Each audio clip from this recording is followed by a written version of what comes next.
الحمد لله وكفى وسلام على عباده الذين اصطفى أما بعد أعوذ بالله من الشيطان الرجيم بسم الله الرحمن الرحيم وقل رب زدني علما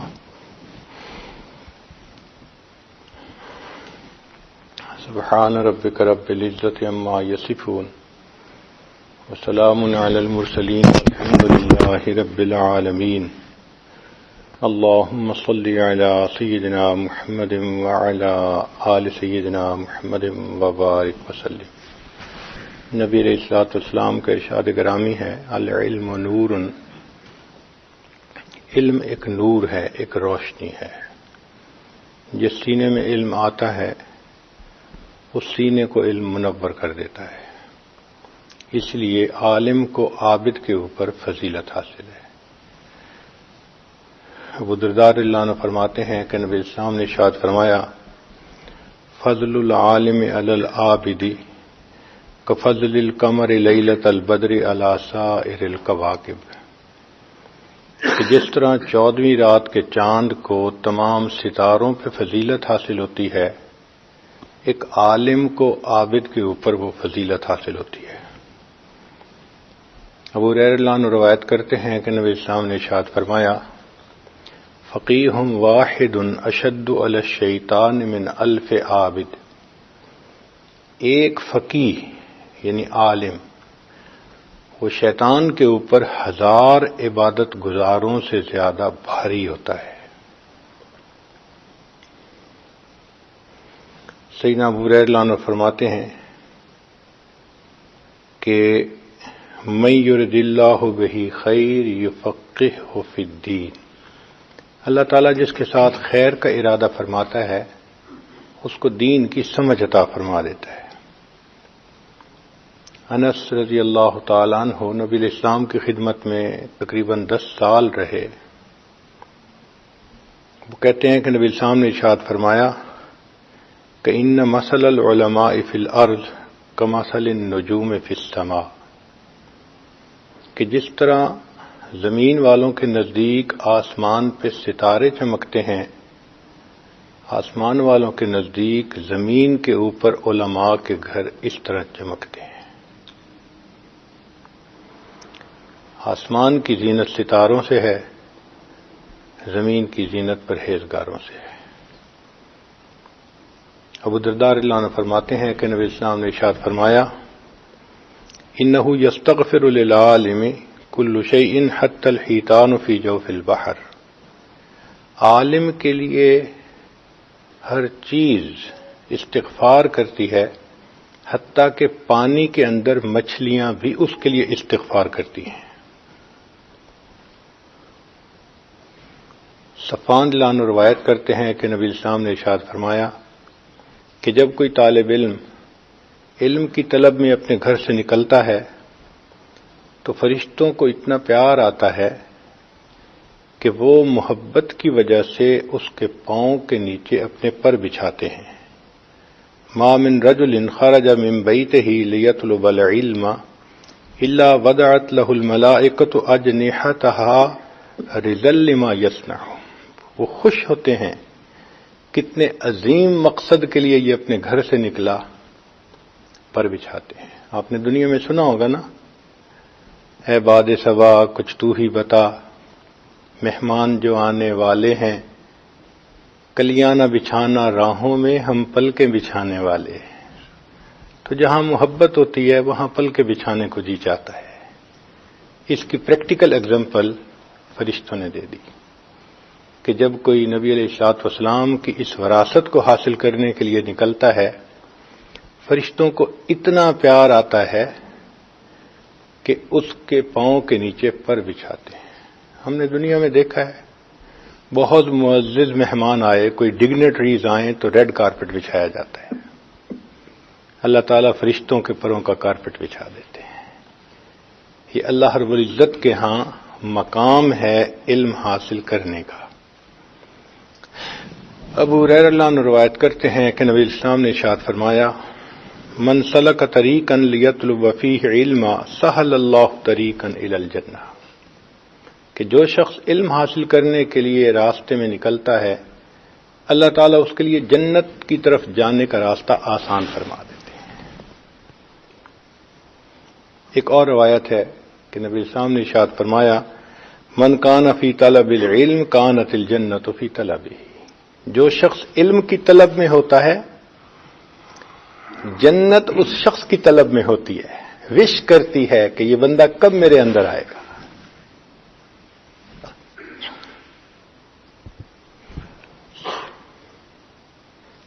حضرت انس رضی اللہ عنہ نبی علیہ الصلوۃ والسلام سے ایک حدیث مبارکہ روایت کرتے ہیں کہ من خرج فی طلب العلم فهو فی سبیل اللہ حتی یرجع، کہ جو شخص علم حاصل کرنے کے لیے گھر سے نکلتا ہے وہ اللہ کے راستے میں ہوتا ہے جب تک کہ لوٹ کر واپس نہ آ جائے۔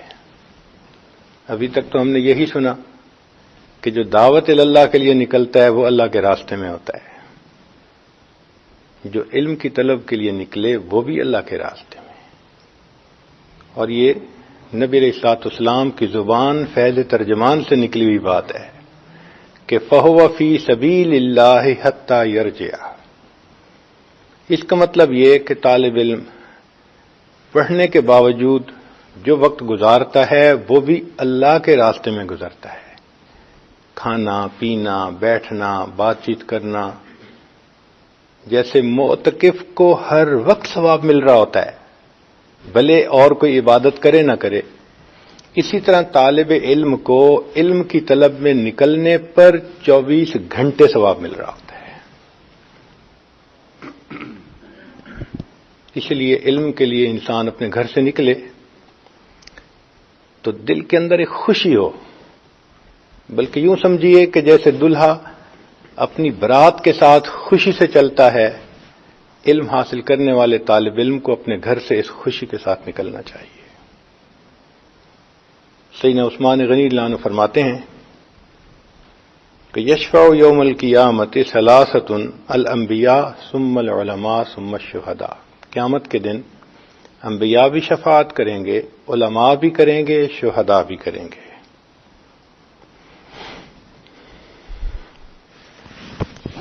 ایک اور روایت میں نبی علیہ الصلوۃ والسلام نے ارشاد فرمایا، ابو سعید خدری رضی اللہ عنہ اس کے راوی ہیں کہ مومن کو علم سے سیری نہیں ہوتی یہاں تک کہ وہ جنت میں پہنچ جاتا ہے۔ دو شخصوں کا پیٹ نہیں بھرتا، ایک دنیا دار کا مال سے اس کے پیٹ کو قبر کی مٹی بھرتی ہے، اور ایک علم کے طلبگار کا بھی دل نہیں بھرتا، بھلے جتنا علم حاصل کر لے یہ وہ پیاس ہے جو کبھی نہیں بجھتی۔ اس کی اپنی ایک لذت ہے، اس کا اپنا ایک لطف ہے۔ یہ لطف اگر نصیب ہونا شروع ہو جائے نا، جس کو علم نافع کا نور کہتے ہیں، پھر جی نہیں بھرتا۔ حتیٰ کہ ہم نے دیکھا اپنے بزرگوں کو کہ آخری وقت میں جب سانس قبض ہونے کا وقت ہوتا ہے اس وقت بھی علم میں لگے ہوتے ہیں۔ امام ابو یوسف رحمۃ اللہ علیہ، آخری وقت ہے، طلباء پاس ہیں، پوچھتے ہیں بتاؤ بھئی رمی جمار ماشین افضل ہے یا راکبن افضل ہے، پیدل چل کے یا سواری پہ سوار ہو کے؟ کسی نے کہا راکبن، فرمایا نہیں۔ کسی نے کہا ماشین، فرمایا نہیں۔ حضرت آپ ہی بتا دیں۔ فرمایا کہ جن جمرات کو جمرہ مارنے کے بعد، کنکری مارنے کے بعد دعا مانگنی سنت ہے وہ ماشین افضل ہے، اور جس کے بعد سنت نہیں وہ راکبن افضل ہے۔ آخری لمحے میں بھی یہ مسئلہ کلیئر کیا تو طلباء کہتے ہیں پھر فرمایا کہ نماز کا وقت ہو گیا ہے، آپ لوگ مسجد جاؤ۔ وہ کہتے ہیں ابھی ہم دروازے پر نہیں پہنچے تھے کہ ہمیں پیچھے سے ذرا اونچی آواز آئی، لوٹ کو دیکھا کلمہ پڑھا تھا، اللہ کے پاس پہنچ گئے۔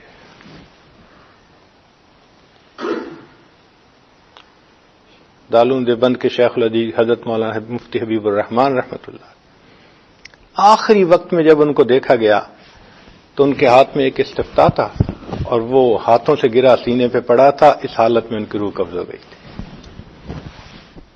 آخری لمحے میں بھی یہ پیاس نہیں بجھتی۔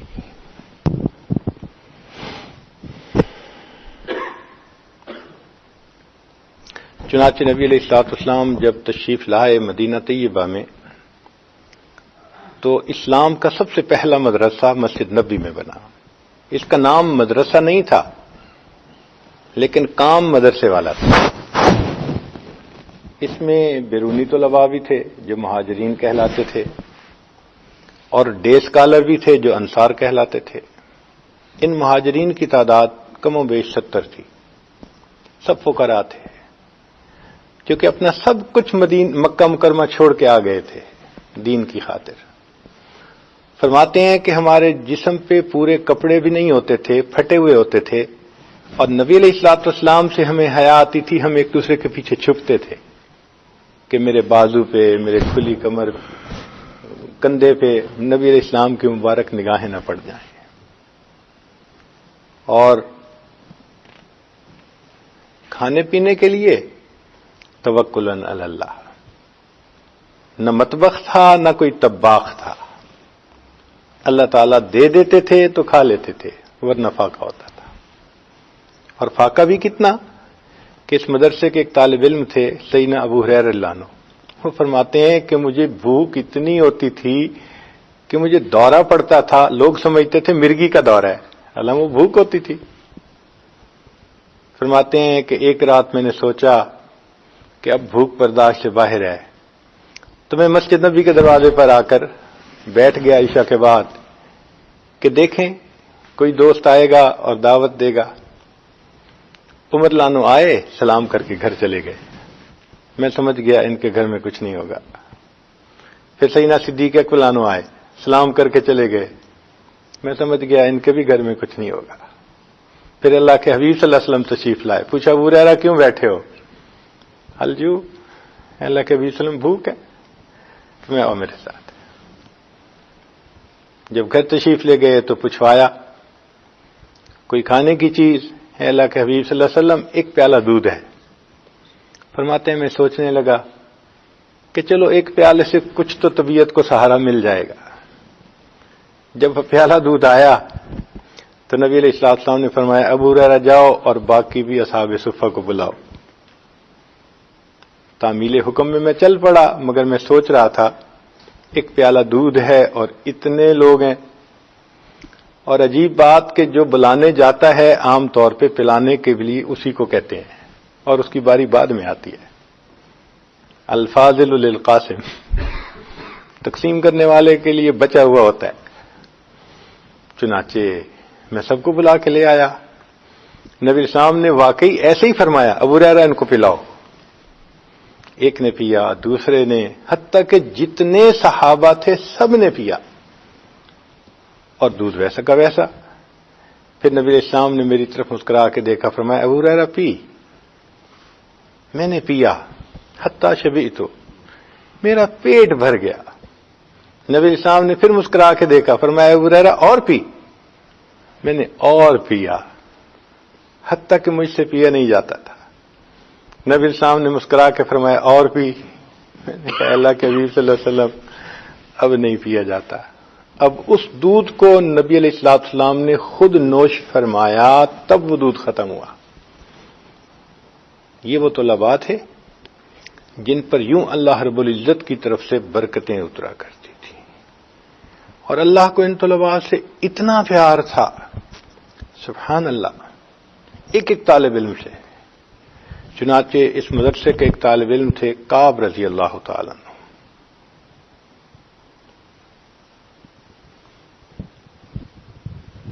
ابن کعب رضی اللہ تعالیٰ عنہ بڑے قاری تھے، بہت خوبصورت قرآن پاک پڑھتے تھے۔ نبی علیہ السلام تشریف لائے، فرمایا ابن کعب سورہ بینہ سناؤ۔ اے اللہ کے نبی صلی اللہ علیہ وسلم، قرآن مجید آپ پر اترا، میں آپ کے سامنے قرآن کی تلاوت کروں؟ تو نبی صاحب نے فرمایا ہاں مجھے ایسا حکم ہوا۔ بڑے سمجھدار تھے، وہ بھی سمجھ گئے کہ کوئی میسج آیا ہوگا۔ پوچھتے ہیں اے اللہ کے حبیب صلی اللہ علیہ وسلم اللہ سمانی، کیا اللہ رب العزت نے میرا نام لے کر فرمائش کی ہے؟ نبی صاحب نے فرمایا نعم اللہ سماک، ہاں اللہ رب العزت نے تمہارا نام لے کر کہا ابن کعب سے کہو قرآن پڑھے، محبوب آپ بھی سنیں گے، میں پروردگار بھی سنوں گا۔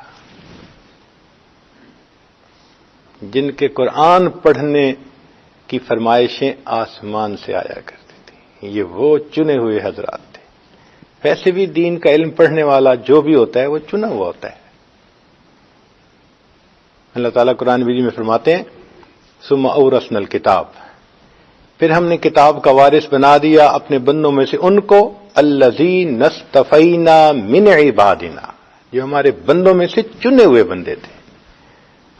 یہ نہ سمجھیے گا کہ ہم پڑھنے آ گئے ہیں، نہیں، ہمیں پڑھنے کے لیے چن لیا گیا ہے۔ یہ اللہ کا فضل ہے، یہ اللہ کی نگاہ کرم ہے، جس کے اوپر پڑ جائے، جس کے نصیب جاگ جائیں اللہ اس کو چن لیتے ہیں۔ تو اللہ تعالیٰ کو ان طلباء سے اتنا پیار تھا، حتیٰ کہ ایک طالب علم عبداللہ ابن ام مکتوم رضی اللہ عنہ ظاہر آنکھوں کے نابینا تھے، دل کے بینا تھے۔ وہ نبی علیہ السلام کی خدمت میں حاضر ہوتے ہیں، انہوں نے کوئی کوشچن پوچھنا تھا، اور اللہ کے حبیب صلی اللہ علیہ وسلم کچھ مشرکین مکہ آئے ہوئے تھے، ان کے ساتھ گفتگو میں مشغول تھے۔ اب یہ تیز تیز چلتے ہوئے آئے، برسک واک جس کو کہتے ہیں، چونکہ یہ تو بات پوچھنا چاہتے تھے۔ جب انہوں نے آ کے کوشچن پوچھا، ان کو تو نہیں پتا نا کہ ظاہر مجلس کیسی ہے، انہوں نے آ کے اپنی بات پوچھی۔ نبی علیہ الصلوۃ والسلام نے ان کو تھوڑا سا انتظار کروایا۔ اللہ اکبر، اللہ رب العزت کا محبوبانہ خطاب آ گیا، عبس وتولی ان جاءہ الاعمی وما یدریک لعلہ یزکی او یذکر تنفعہ الذکری اما من استغنی فانت لہ تصدی وما علیک الا یزکی واما من جاءک یسعی وہو یخشی فانت عنہ تلہی۔ اللہ اکبر، ان الفاظ کا ترجمہ کرنے کی ہمت نہیں ہے کہ اللہ رب العزت نے ایک طالب علم کی وجہ سے اپنے محبوب صلی اللہ علیہ وسلم سے ایسے محبوبانہ خطاب فرما دیا۔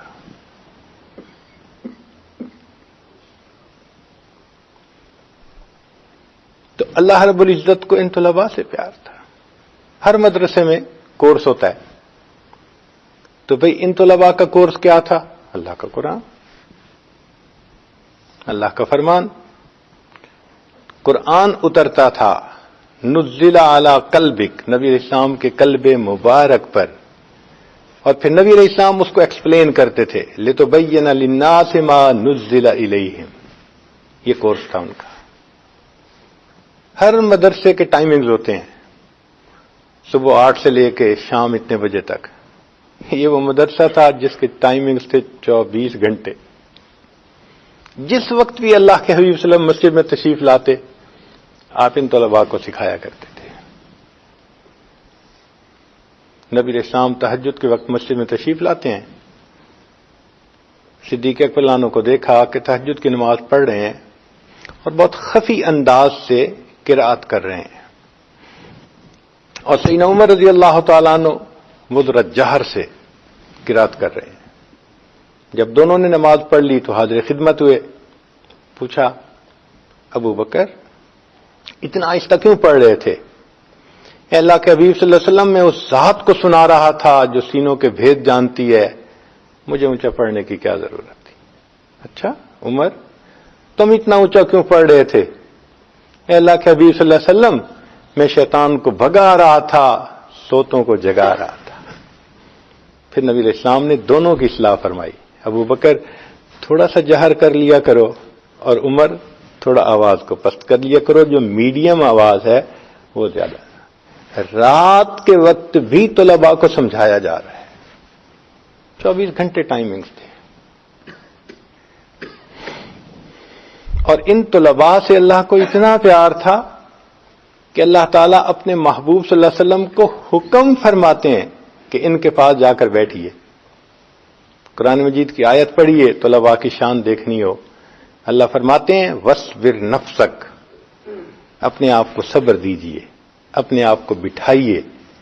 ہم اپنی زبان میں ترجمہ کریں تو اس کا ترجمہ بنے گا اپنے آپ کو نتھی رکھیے مع الذین، ان لوگوں کے ساتھ یدعون ربهم بالغداۃ والعشی یریدون وجہہ ولا تعد عیناک عنہم۔ سبحان اللہ، ان سے اپنی نگاہیں ادھر ادھر نہ کیجیے۔ یہ چہرے اللہ کو اتنے پیارے ہیں، یہ لوگ اللہ کو اتنے محبوب ہیں، میرے محبوب صلی اللہ علیہ وسلم، ان کے چہروں سے نظریں نہ ہٹائیے۔ اگر کریں گے تو تزيد زینۃ الحیات الدنیا۔ ولا تطع من اغفلنا قلبه عن ذکرنا واتبع هواه وكان امره فرطا۔ نبی علیہ الصلوۃ والسلام ان آیات کے اترنے کے بعد مسجد میں تشریف لائے اور فرمایا یہ کیسے لوگ ہیں خوش نصیب جن کے پاس اللہ کے محبوب کو بیٹھنے کا حکم ہوا ہے۔ اللہ کے ہاں یہ مرتبہ ہے علم کے طلبگار کا۔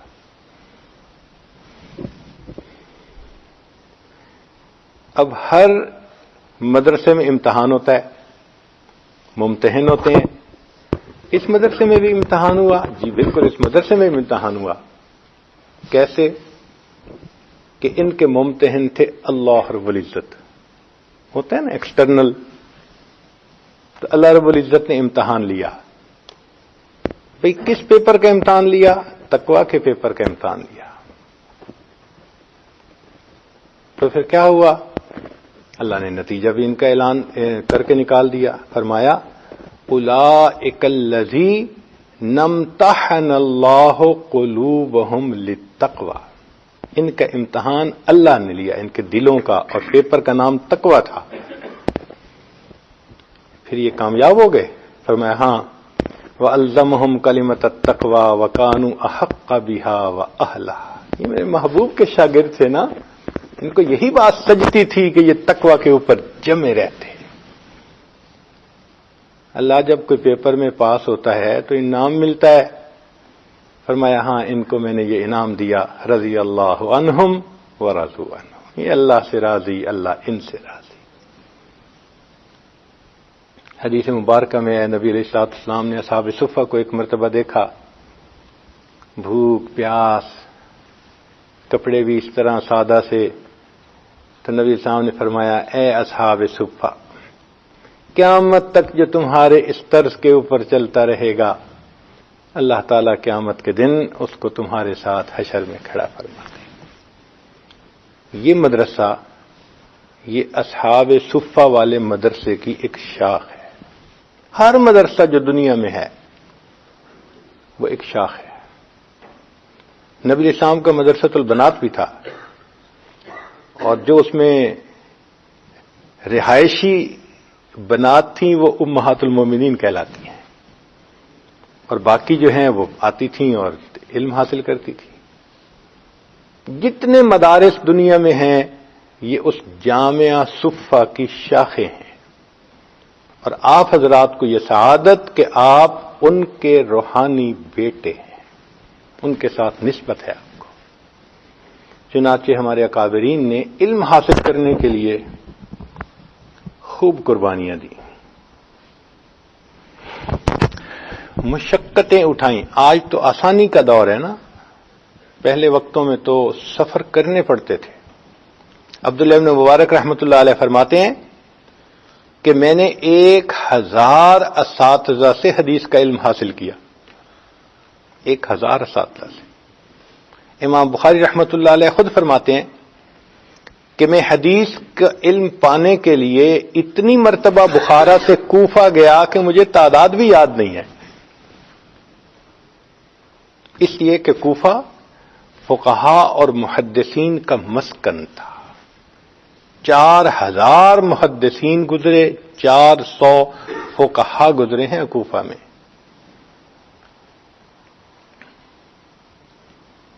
تو ان حضرات نے اتنا سفر کیا، حتیٰ کہ امام ذہبی رحمۃ اللہ علیہ فرماتے ہیں کہ میں 20 سال کی عمر میں طلب علم کے لیے نکلا اور میں نے 7 سال کے بعد جا کر پھر دوبارہ والدین کا چہرہ دیکھا.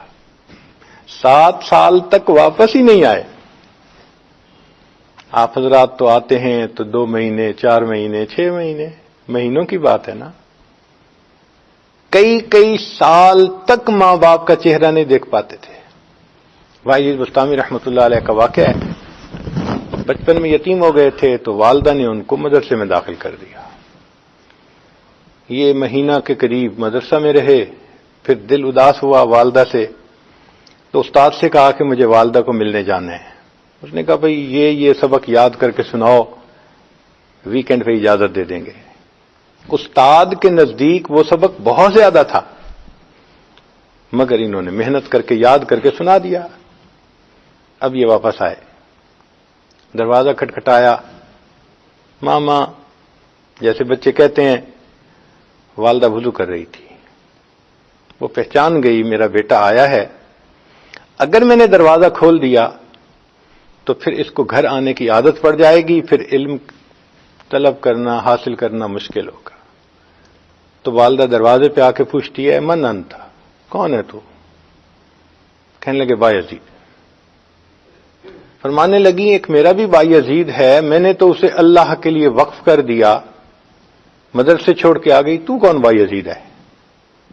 بچہ پہچان گیا کہ میری والدہ کی منشا کیا ہے.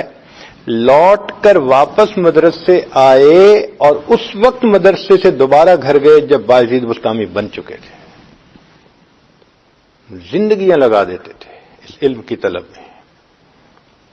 حافظ ابن طاہر مقدسی رحمۃ اللہ علیہ فرماتے ہیں کہ میں طلب علم کے لیے نکلا تو میری گٹھڑی کتابوں کی بہت بڑی تھی. آج تو مدرسے میں جاؤ تو مدرسے والے کتب دے دیتے ہیں نا. اس وقت مخطوطہ کتب ہوتی تھیں، مطبوعہ نہیں ہوتی تھیں، ہاتھ سے لکھی ہوئی، اور اپنی کتاب اپنے پاس رکھنی پڑتی تھی ورنہ کیسے پڑھتے. اور منوں کا بوجھ ہوتا تھا. تو وہ فرماتے ہیں میں اپنی پیٹھ کے اوپر وہ کتابیں لے کر چلتا تھا حتیٰ کہ مجھے پیشاب میں خون آتا تھا بوجھ اٹھانے کی وجہ سے. خطیب تبریزی رحمۃ اللہ علیہ فرماتے ہیں کہ میں اپنی پیٹھ پر کتابیں لے کر جب سفر کرتا تھا تو میرے پسینے سے کتابیں اس طرح بھیگتی تھیں جیسے بارش کے پانی سے کتابیں بھیگ جایا کرتی.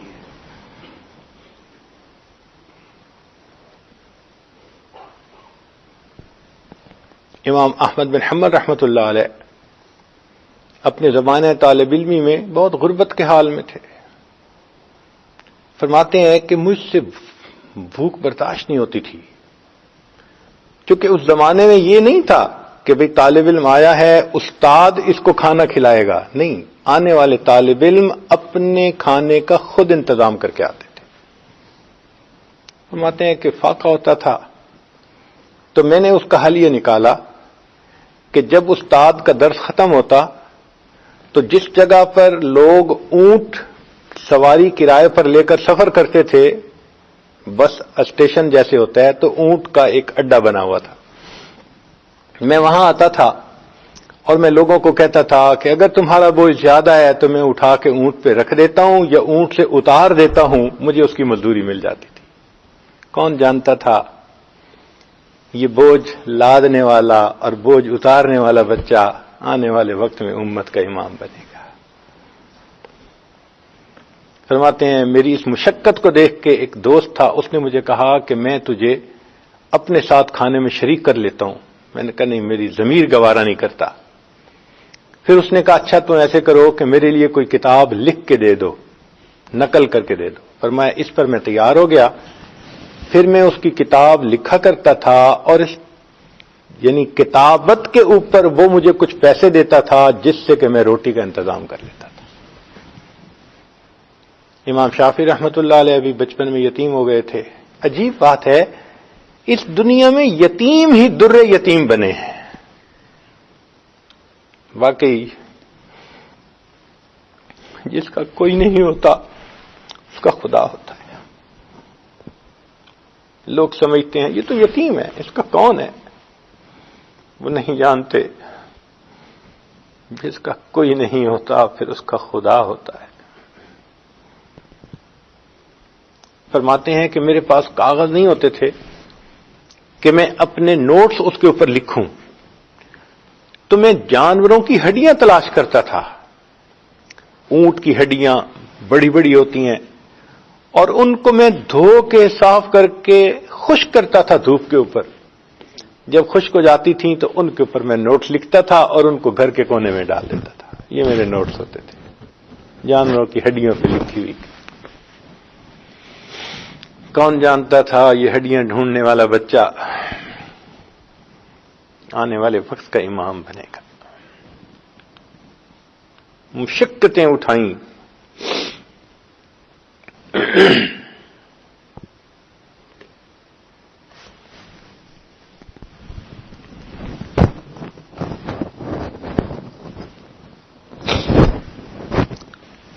امام طبرانی رحمۃ اللہ علیہ فرماتے ہیں کہ میں نے 30 سال تک اپنے اساتذہ سے علم حاصل کیا اس حال میں کہ میرے پاس بستر نہیں تھا.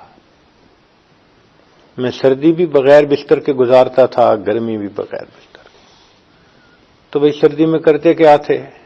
کہنے لگے میں مسجد میں چلا جاتا تھا اور مسجد کی صف کے ایک کونے پہ لیٹ کے رول کرنا شروع کر دیتا تھا اور میرے اوپر صف رول ہو جاتی تھی. سردی سے بچاؤ تھا، سر کو بھی سردی لگتی تھی، پاؤں کو بھی، درمیان میں صف مجھے تھوڑا سہارا دے دیتی تھی. 30 سال زندگی کے اس طرح میں نے گزارے.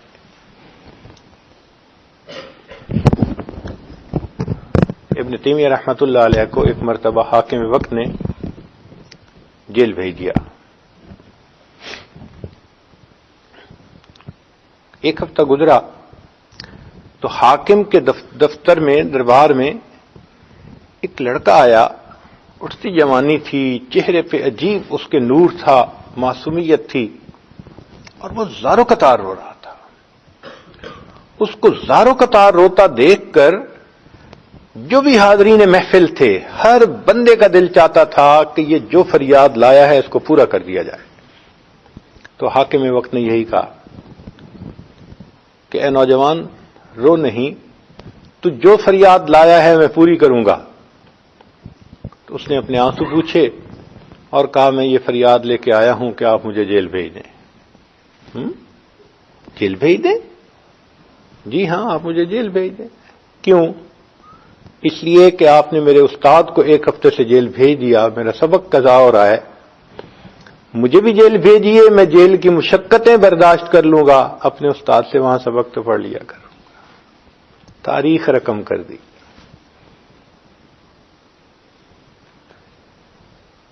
طلب علم کی ایسی مثالیں آج اسلام کے سوا کوئی دوسری قوم پیش کر نہیں سکتی. امام محمد رحمۃ اللہ علیہ ایک بستی میں درس دیتے ہیں. دوسری بستی والے آئے کہ جی ہمارے یہاں درس دیجئے. بھائی میں تو پہنچ بھی نہیں سکتا، وہاں ٹائم کم ہوتا ہے. جی ہم سواری کا انتظام کر دیں گے، آپ سواری پہ سوار ہو کے آ جائیں اور وہاں درس دے کے پھر واپس آ جائیے. آپ نے قبول کر لیا. اب جب دونوں بستیوں میں درس چل رہا تھا، ایک طالب علم آیا، حضرت میں نے آپ سے کتاب پڑھنی ہے. بھائی میں یہاں درس دیتا ہوں، سواری پہ سوار ہو کے وہاں جا کے وہاں درس دیتا ہوں، وقت کہاں ہے؟ اس نے کہا حضرت بس آپ پڑھانے کے لیے تیار ہو جائیے، وقت ہے. کہاں ہے وقت؟ کہ حضرت جب آپ پہلی بستی سے دوسری بستی کی طرف سواری پہ سوار ہو کے جائیں گے، میں آپ کی سواری کے ساتھ دوڑتا رہوں گا، آپ درس دیجئے گا، میں اس دوران اپنا سبق پڑھ لوں گا. اتنی خوبصورت مثالیں طلب علم کی یہ فقط اسلام کے دامن میں ہے. علم کے قدردان ایسی کوئی مثال دکھا نہیں سکتے.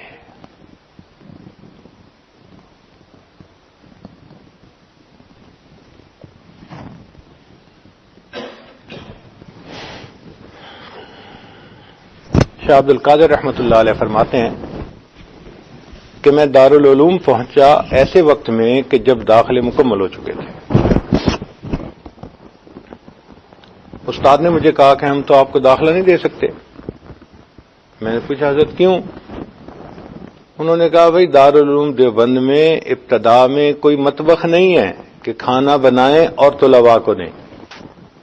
اہل قریہ اپنے گھر میں جتنے طلباء کا کھانا پکا کے دے سکتے ہیں وہ سب نے 2-2 3-3 طالب علم کا کھانا اپنے ذمہ لے لیا. اب ایک بھی گھر ایسا نہیں جو کسی اور طالب علم کا کھانا لے سکے. میں نے کہا حضرت اگر اتنی سی بات ہے تو کھانا میرے اپنے ذمہ، مجھے مشروط داخلہ دے دیجئے. استاد نے کہا ہم دے دیتے ہیں. داخلہ مل گیا. فرماتے ہیں کہ میں سارا دن طلباء کے ساتھ پڑھتا، شام کو پھر ہم تکرار کرتے. لکل شیء باب و باب العلم تکرار. اور جب طلباء سو جاتے میں اساتذہ کی اجازت کے ساتھ دارالعلوم سے باہر آتا اور دیوبند میں اس وقت 2 پھل کی دکانیں تھیں. ان کے سامنے خربوزے کے چھلکے، تربوز کے چھلکے، سیب کے چھلکے، پھلوں کے چھلکے پڑے ہوتے تھے. میں وہ اٹھا کے لاتا تھا، ان کو دھو کے پاک صاف کر لیتا تھا. وہ میرا 24 گھنٹے کا کھانا ہوتا تھا. میں نے پورا سال پھلوں کے چھلکے کھا کر تو گزارا کیا، میں نے اپنا سبق قضا نہیں ہونے دیا. اتنی قربانی. جی علم بڑی نعمت ہے. ہمارے اکابر نے اس کو حاصل کرنے کے لیے قربانیوں کی مثالیں قائم کر دی. اور یہ بھی بات ہے کہ ایسے بھی حضرات تھے جو فقراء گھرانے سے تھے اور ایسے بھی تھے جو امراء کے بچے تھے. یہ نہیں ہے کہ صرف وہی لوگ علم پانے آتے تھے کہ جن کو گھر کچھ ملتا نہیں تھا. نہیں، اس علم کی طلب میں امراء کے بیٹے بھی تھے. عبداللہ ابن مبارک رحمت اللہ علیہ سونے کا چمچ منہ میں لے کے پیدا ہوئے تھے. ان کے والد اتنے امیر بن گئے تھے چونکہ وہ ایک ترکی تاجر کے پہلے غلام تھے، پھر اس کی بیٹی سے نکاح کر لیا تو ساری وراثت کے وہ حقدار بن گئے تھے. اتنے امیر گھرانے کے بچے ہزاروں دینار خرچ کرتے تھے مگر علم کی طلب پاتے تھے. اتنا سفر کرتے تھے کہ جب امام احمد بن حنبل رحمۃ اللہ علیہ کو ملنے کے لیے جاتے تھے تو امام احمد بن حنبل اپنی مسند پر ان کو بٹھایا کرتے تھے، خود سامنے بیٹھتے تھے. اور یہ امام اعظم ابو حنیفہ رحمۃ اللہ علیہ کے شاگرد تھے. ان کو امیر المؤمنین فی الحدیث کے الفاظ لکھے گئے ہیں اسماء و رجال کی کتب میں. اتنے خوبصورت کلمات ان کے بارے میں محدثین نے لکھے ہیں، سبحان اللہ. ان کے ایک دوست اسماعیل، وہ کہتے ہیں کہ میں نے عبداللہ ابن مبارک رحمۃ اللہ علیہ کی زندگی کو کئی سال قریب سے دیکھا. ہم سبق بھی تھے، دوست بھی تھے، رازدار تھے، جانتے تھے خلوت جلوت کی زندگی کو. وہ کہتے ہیں کہ میں نے ان کی زندگی کو بہت قریب سے دیکھا اور کئی سال قریب سے دیکھنے کے بعد میں اس نتیجے پر پہنچا کہ عبداللہ ابن مبارک رحمۃ اللہ علیہ کی زندگی میں اور صحابہ رضی اللہ تعالی عنہم کی زندگی میں صرف ایک فرق ہے. کیا کہ صحابہ کو نبی علیہ السلام کے دیدار کا شرف حاصل تھا جو عبداللہ ابن مبارک کو حاصل نہیں. اس کے سوا ان کی اور ان کی زندگیوں میں کوئی فرق نظر نہیں آتا تھا.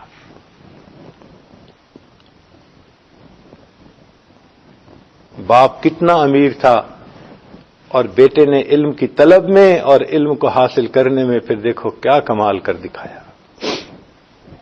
خود امام محمد رحمت اللہ علیہ جو امام اعظم ابو حنیفہ رحمت اللہ علیہ کے شاگرد ہیں، امام شافعی رحمت اللہ علیہ کے رشتے میں والد بھی بنتے ہیں، استاد بھی بنتے ہیں. یہ نواب کے بیٹے تھے. لڑکپن میں جب آئے تو ابھی چہرے پہ سنت نہیں سجی تھی، چھوٹی عمر تھی، بہت قیمتی کپڑے پہنے ہوئے تھے. تو والد نے کہا کہ جی میرے بچے کو علم کے لیے قبول کر لیجئے. تو امام صاحب نے کہا ہاں بھیج دینا مگر کپڑے معمولی پہنانا. اب جب یہ شرط لگائی کہ کپڑے معمولی پہنانا، اس کا مطلب ہے کہ کپڑے بہت قیمتی تھے. تو امراء کے بچوں نے بھی علم حاصل کیا. بلکہ حضرت شیخ الحدیث رحمۃ اللہ علیہ نے ایک واقعہ لکھا ہے کہ ہارون رشید کا ایک بیٹا تھا، بہت زاہدانہ طبیعت تھی اس کی، محل میں رہتا تھا مگر اس کو محل کی چیزوں سے کوئی سروکار نہیں تھا، وہ سادہ کھانا کھاتا، ذکر میں عبادت میں لگا رہتا۔ تو ہارون رشید کے دوست ہارون رشید کو گلا دیتے تھے، تمہارا بیٹا ہے، کپڑے دیکھو کیسے ہیں، کھانا اس کا نہیں اچھا، تم خیال نہیں کرتے۔ تو ہارون رشید اس کو بہت سمجھاتا رہتا، مگر اس کی تو دنیا ہی اور تھی، وہ محل میں رہتے ہوئے زہد کی زندگی گزار رہا تھا۔ ایک دفعہ دوستوں نے ہارون رشید کو ذرا زیادہ پش کر دیا کہ تم باپ ہو، خیال نہیں کرتے، فلاں نہیں کرتے۔ تو ہارون رشید نے بلایا اور کہا کہ بیٹا، تمہاری وجہ سے مجھے اپنے دوستوں کے سامنے ذلت اٹھانی پڑتی ہے۔ بیٹے نے کہا ابا جان، اگر میری وجہ سے آپ کو ذلت اٹھانی پڑتی ہے تو میں اب یہاں سے چلا جاتا ہوں، میں اس جگہ جاؤں گا جہاں میں جا کے علم حاصل کروں گا۔ ہارون رشید نے بیوی کو بتایا تو ماں آ گئی، پہلے تو پوچھا کیوں جاتے ہو، اس نے کہا میں نے ڈیسیژن لے لیا ہے، میں اب جا رہا ہوں یہاں سے۔ ماں نے کہا اچھا بیٹا جانا ہی ہے، یہ قرآن پاک لے لو، پڑھو گے تو اپنی اماں کو یاد کرو گے، اور یہ انگوٹھی بھی لے لو، قیمتی ہے، اگر ضرورت ہو تو اسے بیچ کے اپنا خرچہ پورا کر لے۔ یہ بچہ وہاں سے چلا سیدھا علماء کی بستی میں، اور وہاں جا کے کسی عالم پہ بوجھ نہیں بنا، ایک مسجد تھی چھوٹی سی، اس میں اعتکاف کی نیت سے قیام کر لیا۔ اب یہ بچہ ہفتے میں ایک دن مزدوری کرتا تھا اور اتنے پیسے لیتا تھا کہ جس سے 7 روٹیاں خرید سکے، اور 24 گھنٹے میں 1 روٹی کھاتا تھا۔ یہ شہزادہ ہے، یہ محل میں پلا بڑھا ہے، اس کا باپ وقت کا حاکم ہے۔ اللہ اکبر کبیرہ، قربان جائے ان ہستیوں پر کہ جنہوں نے اختیاری طور پر فقر و فاقہ کو پسند فرمایا۔ چنانچہ عامر رحمت اللہ علیہ ایک صاحب ہیں، وہ کہتے ہیں میں نے گھر بنانا تھا تو میں مزدور لینے کے لیے اس جگہ گیا جہاں مزدور بیٹھتے تھے، تو میں نے دیکھا ایک نوجوان بیٹھا ہوا ہے، بڑا منور چہرہ، اللہ کا قرآن پڑھ رہا ہے۔ میں نے کہا آپ یہاں مزدوروں کی جگہ پر بیٹھے ہیں، مزدوری کرنے آئے ہیں؟ اس نے کہا سبحان اللہ چچا، ہم سب مزدوری کے لیے ہی تو پیدا ہوئے ہیں، لقد خلقنا الانسان فی کبد، آئے تو مزدوری کے لیے ہی ہے۔ میں نے کہا میرا گھر بنانا ہے؟ اس نے کہا میں حاضر ہوں، مگر میری 2 شرائط ہیں۔ ایک شرط یہ ہے کہ اگر نماز کا وقت ہو جائے گا کام کے دوران تو میں نماز تسلی سے پڑھوں گا، آپ مجھے یہ نہیں کہیں گے جلدی کرو۔ میں نے کہا ایک شرط منظور۔ کہنے لگا دوسری شرط یہ ہے کہ مجھے اتنے پیسے اس کے چاہیے، آپ اس سے زیادہ دیں گے تو بھی نہیں لوں گا، کم دیں گے تو بھی نہیں لوں گا۔ میں نے کہا یہ بھی منظور۔ میں اس کو لے آیا، لیکن شام کو جب میں نے کام دیکھا تو وہ تو ایسے لگتا تھا جیسے کئی مزدوروں کے برابر کام ہو چکا۔ میں دوسرے دن پھر اس کو لینے کے لیے گیا تو وہ وہاں نہیں تھا۔ دوسرے مزدوروں سے پوچھا، انہوں نے کہا جی وہ تو پورے ہفتے میں صرف 1 دن کام کرتا ہے، وہ جو چھٹی کا دن ہوتا تھا پڑھائی سے، تو اگلے ہفتے پھر اسی دن ملے گا۔ میں نے کہا ٹھیک ہے میں اسی سے بنواؤں گا۔ 1 ہفتہ انتظار کیا، اگلے ہفتے پھر میں وہاں گیا تو پھر وہ بیٹھا ملا، میں اسے لے آیا۔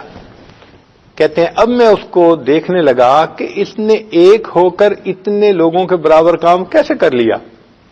کہنے لگا جب میں نے چھپ کے دیکھا تو وہ بچہ دیوار بنا رہا تھا اور اینٹیں رکھ رہا تھا، مگر اس کے ہاتھ میں اللہ نے ایسی برکت دی تھی کہ وہ اینٹ اٹھاتا تھا تو وہ اپنی ایگزیکٹ جگہ پہ بیٹھتی تھی، ورنہ تو مستری عام طور پہ اینٹ اٹھاتے ہیں، رکھتے ہیں، سیدھا کرتے ہیں، اس کو پھر ٹھوکتے ہیں، سیدھا کرنے میں، الائنمنٹ کرنے میں ان کو ٹائم لگتا ہے، اور اس کی برکت ایسی تھی، اٹھاتا تھا الائنڈ، بالکل ایک لائن میں اینٹیں لگی. میں سمجھ گیا یہ کوئی اللہ کا بڑا مقبول بندہ ہے. میں نے نیت کر لی کہ میں بقیہ مکان اسی سے ہی بنواؤں گا. جب اگلے ہفتے پہنچا تو پھر نہیں تھا. میں نے ساتھیوں سے پوچھا بھئی وہ کہاں؟ انہوں نے کہا جی وہ بیمار ہے، بخار ہے، نہیں آ سکا کام کے لیے، اور مسجد میں فلاں جگہ وہ لیٹا ہوگا. کہنے لگا میرے دل میں اس نوجوان کی محبت تھی. میں اس مسجد میں پہنچا، میں نے دیکھا چٹائی پر لیٹا ہوا ہے، اینٹ کا تکیہ بنایا ہوا ہے. یہ وقت کا شہزادہ تھا. یہ مخمل کے بنے ہوئے بستروں پہ سو سکتا تھا، قالینوں پہ زندگی گزار سکتا تھا. یہ بہت ٹیسٹی قسم کے کھانے کھا سکتا تھا. چٹائی پہ لیٹا ہوا ہے، سر کے نیچے ایک اینٹ ہے، اس کا تکیہ ہے. جب میں گیا تو بخار بہت تیز تھا. میں نے جا کے اس کا سر اپنی گود میں رکھا اور میں نے کہا کہ میں آپ کے لیے کھانے کا، دوائی کا بندوبست کر دیتا ہوں.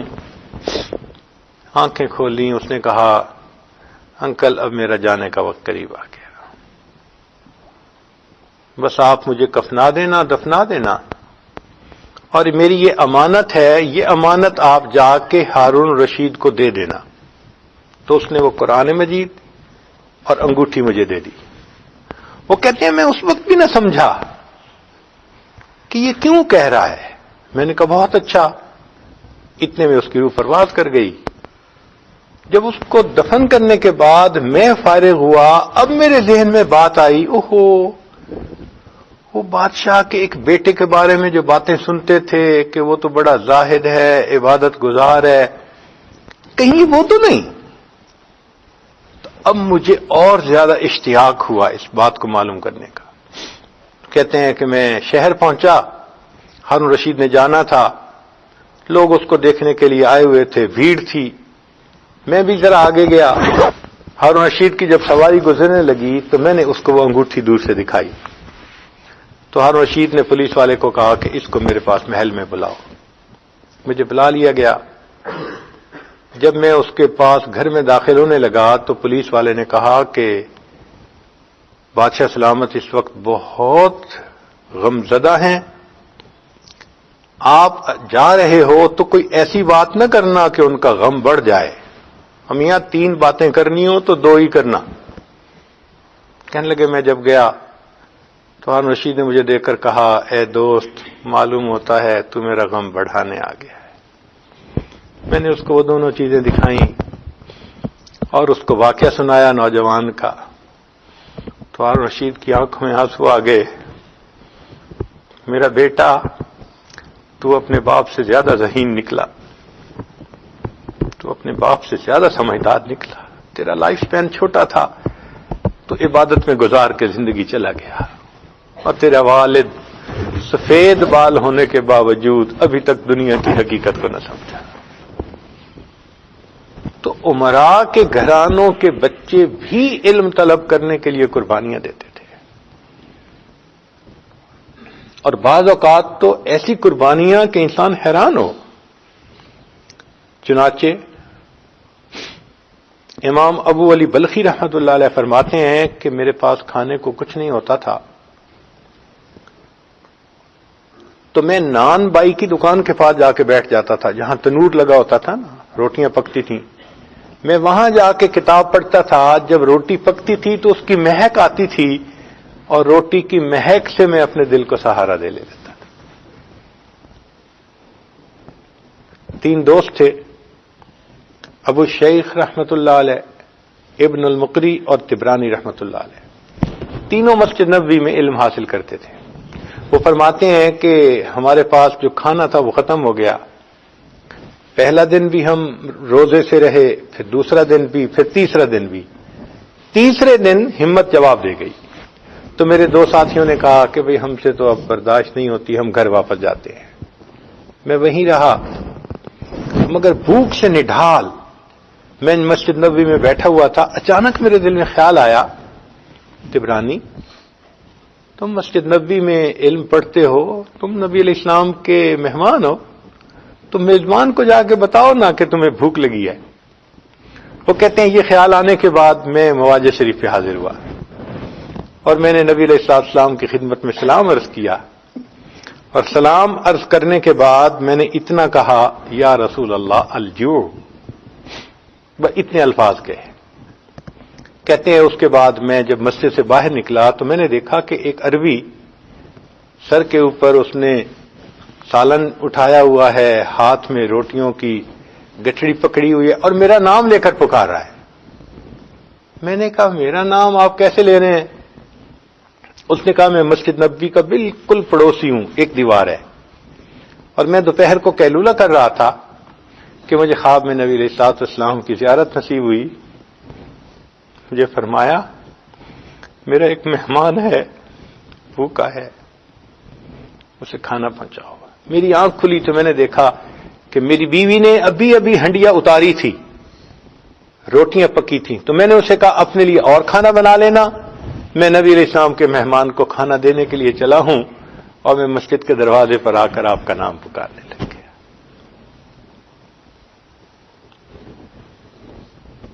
ان طلباء کے ساتھ اللہ کے محبوب صلی اللہ علیہ وسلم کو اس قدر محبت ہوتی ہے۔ ایک آخری واقعہ سنا کر میں بات کو مکمل کر دیتا ہوں۔ یہ واقعہ علامہ ذہبی رحمۃ اللہ علیہ نے سیر اعلام النبلاء اس کے اندر لکھا ہے، یہ ہے بقی الدین ابن مخلد رحمۃ اللہ علیہ کا واقعہ۔ یہ اسپین کے رہنے والے تھے۔ یہ 20 سال کی عمر میں اپنے گھر سے نکلے۔ اب آپ سوچئے کہ 20 سال کی عمر تو بہت جوانی کی عمر ہوتی ہے، اٹھتی جوانی۔ تو 20 سال کی عمر میں یہ اپنے گھر سے نکلے اور جانا کہاں چاہتے تھے؟ بغداد جانا چاہتے تھے، چونکہ وہاں امام احمد بن حنبل رحمۃ اللہ علیہ تھے، نام انہوں نے سنا ہوا تھا۔ وہ کہتے ہیں کہ مجھے سمندر کا سفر بھی کرنا تھا، تو ایک بڑی کشتی جو اس زمانے میں چلتی تھی سمندر میں اس پہ سوار ہوا۔ اللہ کی شان کہ کشتی راستہ بھول گئی اور ہم سمندری طوفان میں گر گئے، ہائی ٹائیڈ میں گر گئے۔ اب ہائی ٹائیڈ میں کشتی یوں سمجھیں کہ یوں اٹھتی ہے اور ایسے ہوتی ہے، اور اس کی وجہ سے انسان کو سی سکنس ہو جاتی ہے، اوور تھرو کرتا ہے جو پیٹ میں ہوتا ہے، طبیعت خراب ہوتی ہے۔ وہ کہتے ہیں اتنا میں بیمار ہو گیا کہ مجھے لگتا تھا کہ شاید میری جان چلی جائے گی۔ نہ کپڑے پاس تھے صاف، اور ہم سمندر کا پانی پیتے تھے مجبوری میں۔ اس مشقت میں ہم 2 مہینے گھرے رہے، اور بالآخر یہ سمندری سفر کرنے کے بعد کشتی کنارے لگی، تو بقیہ سفر مجھے پیدل طے کرنا تھا۔ میں نے اپنا سامان اپنے سر پہ رکھا اور سینکڑوں میل مجھے پیدل سفر کرنا تھا۔ چلتا رہا، بالآخر ایک ایسا وقت آیا کہ میں بغداد شہر کے بالکل باہر پہنچا، تو بغداد کی عمارتیں دیکھ کر میرے دل کو سکون ہو گیا، اب میرا سفر طے ہو گیا۔ میں نے ایک آدمی کو آتے ہوئے دیکھا، تو میں نے اس آدمی سے کہا کہ امام احمد بن حنبل کا کیا حال ہے؟ اس نے کہا کیوں پوچھتے ہو؟ میں نے کہا کہ میں اندلس سے علم حاصل کرنے کے لیے آیا ہوں، اتنی مشقت اٹھا کے۔ اس نے ٹھنڈی سانس لی، اس نے کہا دوست تمہاری تمنا پوری نہیں ہو سکے گی۔ میں نے پوچھا کیوں؟ اس نے کہا کہ حاکم وقت امام احمد بن حنبل سے ناراض ہے، اور اس نے ان کو گھر میں نظر بند کر دیا، ہاؤس ریسٹ کر دیا، نہ وہ کسی سے مل سکتے ہیں نہ کوئی ان سے مل سکتا ہے، لہذا تم ان سے علم حاصل نہ کر سکو گے۔ کہتے ہیں کہ یہ خبر میرے دل پہ بجلی بن کے گری، جو اتنی مشقتیں اٹھا کے وہاں پہنچا ہو، سبحان اللہ۔ حسرت ہے اس مسافر مضطر کے حال پر جو تھک کے رہ گیا ہو منزل کے سامنے. کہنے لگے میں نے ہمت نہ ہاری, میں بغداد شہر پہنچا اور وہاں ایک کمرہ میں نے کرائے پر لے لیا سرائے کے اندر, موٹل. اب میں نے سوچا کہ کیا کروں, تو دل میں خیال آیا کہ اس شہر میں جامع مسجد میں درس حدیث تو ہوتا ہی ہوگا, چلو میں وہاں جاتا ہوں. تو مجھے پتہ چلا کہ یحییٰ بن معین رحمۃ اللہ علیہ محدث گزرے ہیں, استاد المحدثین ہیں, اسماء اور رجال کے بڑے ماہر تھے. چنانچہ میں ان کی مجلس میں وہاں پہنچا, ان کا درس سنا. درس کے بعد لوگوں نے ان سے سوال پوچھنے شروع کر دیے اور وہ روات کے بارے میں پوچھ رہے تھے, فلاں راوی کے بارے میں کیا رائے ہے, فلاں کے بارے میں, اور وہ جواب دے رہے تھے. تو میں اٹھا اور میں نے بھی کہا کہ جی آپ ہشام بن عمار کے بارے میں کیا کہتے ہیں. ان کا وہ چادر والے, میں نے کہا. کہنے لگے ثقہ ہیں, اگر ان کی چادر کے نیچے تکبر بھی آ جائے تو ثقاہت پہ فرق نہیں پڑتا. میں نے دوسرا سوال پوچھا, تو جب میں نے دوسرا سوال پوچھا تو جو میرے ساتھ بیٹھے ہوئے تھے نا, انہوں نے کھینچا کپڑا, نوجوان بیٹھ جاؤ. اس مجلس کے آداب میں سے ہے کہ ہر شخص ایک سوال پوچھ سکتا ہے, سارے سوال ایک ہی پوچھے تو باقیوں کا کیا بنے گا. کہنے لگے کہ میں نے ان کو کہا میں مسافر ہوں, پردیس سے آیا ہوں, مجھے آداب کا پتہ نہیں تھا, اور میں نے ہشام بن عمار کا سوال تو ویسے ہی پوچھ لیا, اصل سوال تو مجھے اب پوچھنا تھا. جب لوگوں نے میرے مسکین چہرے کو دیکھا, سفر کے حال کو دیکھا, تو انہوں نے مجھ پہ ترس کھا کر کہا کہ اچھا تم پوچھ لو. کہنے لگے میں نے دوسرا سوال پوچھا, آپ امام احمد بن حنبل کے بارے میں کیا کہتے ہیں. کہتا ہے یہ سوال پوچھنے پر مجمع پہ سناٹا چھا گیا, پن ڈراپ سائلنس. اور یحییٰ بن معین رحمۃ اللہ نے بھی سر جھکا لیا. تھوڑی دیر سر جھکانے کے بعد پھر یحییٰ بن معین رحمۃ اللہ علیہ نے سر اٹھایا اور فرمانے لگے کہ امام احمد بن حنبل امام المسلمین ہے. جب میں نے یہ الفاظ سنے کہ اتنا بڑا محدث ان کی ایسی تعریف کر رہا ہے کہ وہ امام المسلمین ہیں, تو میں نے کہا میں تو ان سے علم حاصل کر کے رہوں گا. مجلس برخاست ہو گئی. میں نے ایک صاحب کو کہا کہ تم مجھے امام احمد بن حنبل کا گھر دکھا سکتے ہو. اس نے کہا نو بھائی, اگر پولیس کو پتہ چل گیا تو مجھے بھی سزا ملے گی, تمہیں بھی ملے گی. میں نے کہا مجھے ساتھ لے کے ان کی گلی سے گزر جاؤ اور آنکھ کے اشارے سے بتا دینا کہ یہ ان کا گھر ہے, باقی میں جانوں میرا کام جانے. اس پہ وہ تیار ہو گیا. تو میں اس کے ساتھ چلتا چلتا امام احمد بن حنبل رحمۃ اللہ علیہ کے گھر کی گلی سے گزرا. اس نے مجھے آنکھ کے اشارے سے کہا کہ یہ دروازہ ہے. تو میں نے وہ راستہ اچھی طرح سمجھ لیا, یاد کر لیا. پھر میں اپنے کمرے میں آ گیا.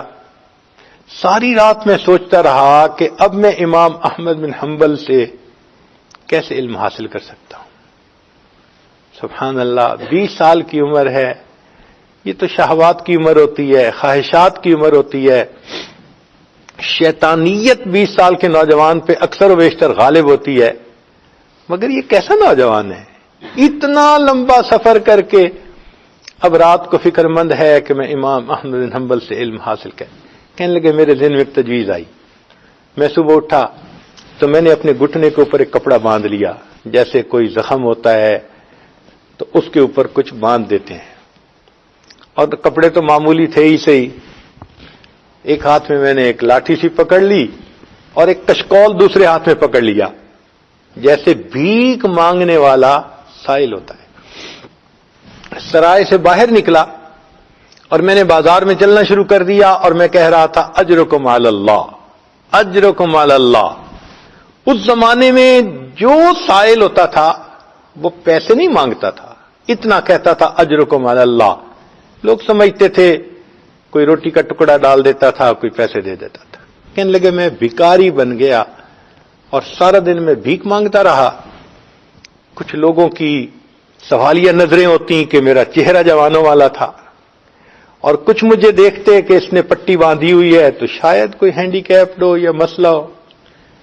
تو میں سارا دن بازار میں بھیک مانگنے کے بعد ایسے وقت میں امام احمد بن حنبل رحمۃ اللہ علیہ کے دروازے پر گیا جب چلت پھرت کم تھی. جیسے ظہر کے بعد قیلولہ کرنے کی عادت ہو اگر کسی جگہ تو لوگ کم ہوتے ہیں. کہنے لگے میں اس وقت گیا اور میں نے جا کے زور سے آواز لگائی اجرکم علی اللہ. اتنی درد تھی اس آواز میں کہ امام احمد بن حنبل نے دروازہ کھولا اور ان کے ہاتھ میں ایک سکہ تھا جو وہ مجھے دینا چاہتے تھے. جیسے ہی دروازہ کھولا میں نے کہا امام صاحب میں مال کا طلبگار نہیں ہوں، علم کا طلبگار ہوں، میں آپ سے حدیث پڑھنے کے لیے آیا ہوں. امام صاحب نے کہا میں کیسے پڑھا سکتا ہوں؟ میں نے کہا حضرت میں سارا دن اس شہر میں بھیک مانگا کروں گا کہ لوگ مجھے بھکاری سمجھیں، اور ایسے وقت میں آپ کے دروازے پہ آیا کروں گا کہ جب کوئی نہ ہو آپ دروازہ کھول کے مجھے 2-3 حدیثیں پڑھا دیا کرنا، میں سنتے ہی ان کو یاد کر لیا کروں گا. میں سنتوں کا جمع کرنے والا ہوں، اور اگر کوئی بندہ ہوگا تو آپ وہ کوئن ڈال دینا، میں چلا جاؤں گا. امام صاحب رضامند ہو گئے. کہتے ہیں سارا سال میں سارا دن بھیک مانگتا تھا اور شام کو امام احمد بن حنبل کے دروازے پہ جا کے روزانہ چند احادیث سن لیتا تھا، ان کو یاد کر لیتا تھا. اللہ اکبر کبیر. 1 سال گزرنے کے بعد جو حاکم وقت تھا وہ فوت ہو گیا. جو دوسرا حاکم بنا اس کو امام احمد بن حنبل سے محبت عقیدت تھی. اس نے امام صاحب کی نظر بندی بھی ختم کر دی اور اس نے امام صاحب کا جامع مسجد میں درس بھی شروع کروا دیا. تو پہلے دن لاکھوں لوگ امام صاحب کے درس میں آئے. میں بھی اس دن وہاں پہنچا، مجمع زیادہ تھا، میں قریب نہیں جا پا رہا تھا. امام صاحب کی نظر پڑی، فرمانے لگے لوگوں اس نوجوان کو آنے دو، یہ علم کا صحیح طلبگار ہے. عزیز طلباء، آپ تو بادشاہوں جیسے ماحول میں رہ کے علم حاصل کر رہے ہیں، شہزادوں جیسی حالت میں رہ کے علم پڑھ رہے ہیں. آپ نے کہاں بھوک دیکھی، پیاس دیکھی، مشقت دیکھی؟ الحمدللہ شاید گھروں سے بہتر یہاں زندگی گزارتے ہیں آپ لوگ. ہمارے اکابر نے علم کی خاطر جو مشقتیں اٹھائیں پڑھ کے حیران ہوتے ہیں. لیکن یہ اللہ رب العزت کا آپ پر فضل ہے اور کرم ہے کہ اللہ نے آپ کو دین کے لیے چن لیا ہے. اس بات کو یاد رکھنا، اللہ نے اس دنیا میں ہر بندے کے سامنے کچھ نہ کچھ رکھ دیا ہے. کسی کے سامنے اللہ نے لوہا رکھ دیا، وہ لوہے کے پرزے کھولتا ہے اور جوڑتا ہے، ہم اس کو مکینک کہتے ہیں، اسی میں زندگی گزر رہی ہے. کسی کے سامنے اللہ نے لکڑی کو رکھ دیا، وہ لکڑی کو کاٹتا ہے، لکڑی کو جوڑتا ہے، ہم اس کو کارپینٹر کہتے ہیں، وہ فرنیچر بناتا ہے. کسی کے سامنے اللہ نے کپڑے کو رکھ دیا، وہ کپڑے کو جوڑتا ہے، کاٹتا ہے، ڈریس بناتا ہے، ہم کہتے ہیں جی کہ یہ درزی ہے. کسی کے سامنے اللہ رب العزت نے پتھر کو رکھ دیا، وہ اینٹ کو پتھر کو جوڑتا ہے، ایک دوسرے کے اوپر مکان بناتے ہیں، ہم اسے میسن کہتے ہیں. ہر بندے کے سامنے اللہ نے کسی نہ کسی چیز کو رکھ دیا، اسی پر اس کی زندگی گزر رہی ہے. عزیز طلباء، آپ کتنے خوش نصیب ہیں، اللہ نے آپ کے سامنے قرآن کو رکھ دیا، اللہ نے آپ کے سامنے نبی علیہ السلام کے فرمان کو رکھ دیا ہے. خوش نصیب ہیں آپ. قیامت کا دن ہوگا، اللہ تعالیٰ جب پوچھیں گے بتاؤ کیا لائے، تو علم کے طلبگار جہاں اٹھیں گے ان میں امام شافعی بھی ہوں گے، امام احمد بن حنبل بھی ہوں گے، بقی الدین ابن مخلد بھی ہوں گے، جامعہ صفہ کے طلباء بھی ہوں گے. وہاں آپ لوگ بھی خوش نصیب اس دن اٹھ کے کہہ سکیں گے اللہ تیرے کعبے کو جبینوں سے بسایا ہم نے، تیرے قرآن کو سینوں سے لگایا ہم نے.